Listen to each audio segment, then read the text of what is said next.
This is the Bowder Stone, one of the biggest rocks in the Lake District, if not in the country.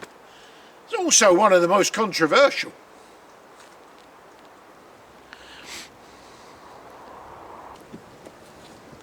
It's over 30 feet tall, weighs 1,200 tonnes, and the key question is, did it fall or was it pushed? Theory one, for want of a better word, is that it came from a rockfall high up on Bowder Crag. Bowder Crag is made of the same kind of stone. Theory number two, however, is that it's an erratic. In other words, it was brought here by a glacier. One of the things that is against it being an erratic is the fact that it's got a pointy end. Now you can imagine it coming along on a very slow moving glacier. It is just going to gouge out a certain amount of ground each side. Actually, the third theory about how it got here, I really love. The theory being there's lots and lots of these great big rocks all over the spot. And the theory is that two giants had a fight and threw lots and lots of rocks at each other. And that's what these are. All these rocks around here are the result of a giant rock fight by two giants. You know, I really will have to stop believing everything I read online. Geological arguments put to one side for a moment, there's another good reason why this stone is so controversial. It all started a little over 200 years ago, in 1798. 200 years ago would have cost me a penny to climb these steps.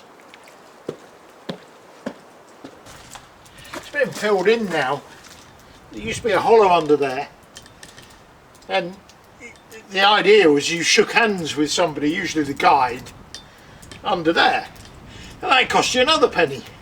In fact, this is what it looks like on the other side. You can just and so see daylight there, so you'd have to get on all fours or flat on your stomach and shake hands with the guide through that gap.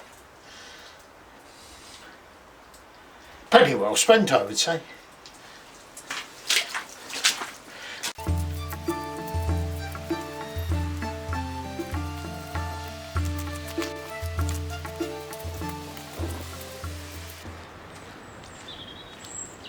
For another penny, you got a guided tour. Wonderful. It's taken me all of 30 seconds, that. Mind you, that did include twice round the Druid Stone.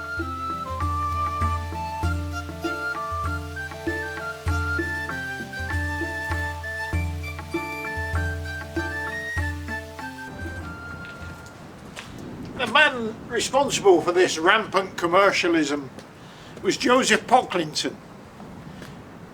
He was 26 years old and had inherited more money than he knew what to do with. He was actually a multimillionaire, which in 1790 was going some.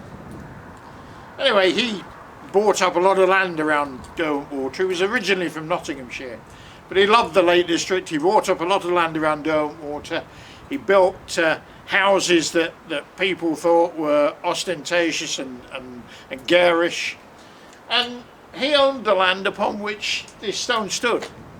And I would imagine that the first time he saw it, the little pound notes would have rolled round in his eyes, and he would have thought, tourism. There was a fledgling tourism industry in the Keswick area around about that time. There were guides who would take people onto the fells, and there were also small museums, privately owned museums, so no problem to add another tourist attraction. The stone was already part of Borrowdale folklore. When Pocklington first came here, it was half covered in other stones that rock all over the place. It was said that it looked a little bit like a galleon in a sea of rock. So he set to work and he had all the stone around the main stone cleared away. And then he erected a fence around it. He built Bowder Stone cottage, he built the hermitage, he built a chapel, and he erected the Druid Stone just on the other side. It has to be said that what Pocklington was doing here wasn't universally popular, particularly amongst the lake poets. They thought that he had absolutely no taste. Samuel Taylor Coleridge christened him King Pocky, a sort of derogatory term to show that Pocklington was a little bit above his station, if you like. But Pocklington didn't care. He was making money. He'd made himself a bit of a reputation as a hooray Henry. He had support in the town of Keswick. He had support on Derwentwater. And actually this area was a success. Pocklington died in 1817 and it passed into new hands. But he carried on trading successfully for most of the Victorian era.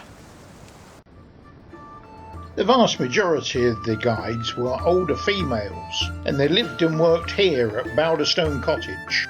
They didn't just guide people, they also provided refreshments, and even had a small gift shop. If you're browsing around an antique shop and come across a nice piece of Morclin ware with a picture of the Bowder Stone on it, the chances are it came from here. In 1912 it came up for sale. The stone, all of this land, the hillside above. It was acquired by the National Trust.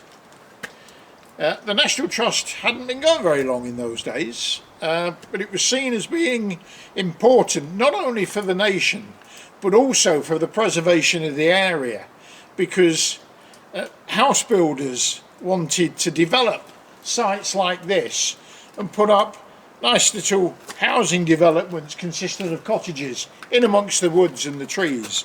So this could well have been in somebody's front garden, although actually I don't think so. It's a bit big for your rockery. Bowder Stone Cottage no longer houses a guide or serves tea. There are no gifts to be brought. The letters NMC on the gate stand for Northumbrian Mountaineering Club. They lease the cottage and the hermitage from the National Trust. These white marks have been left by climbers. It's used quite a lot by climbers. Ideal, I would say, for learning the ropes. And you can come down the step ladder when you finish, when you got to the top. It's brilliant.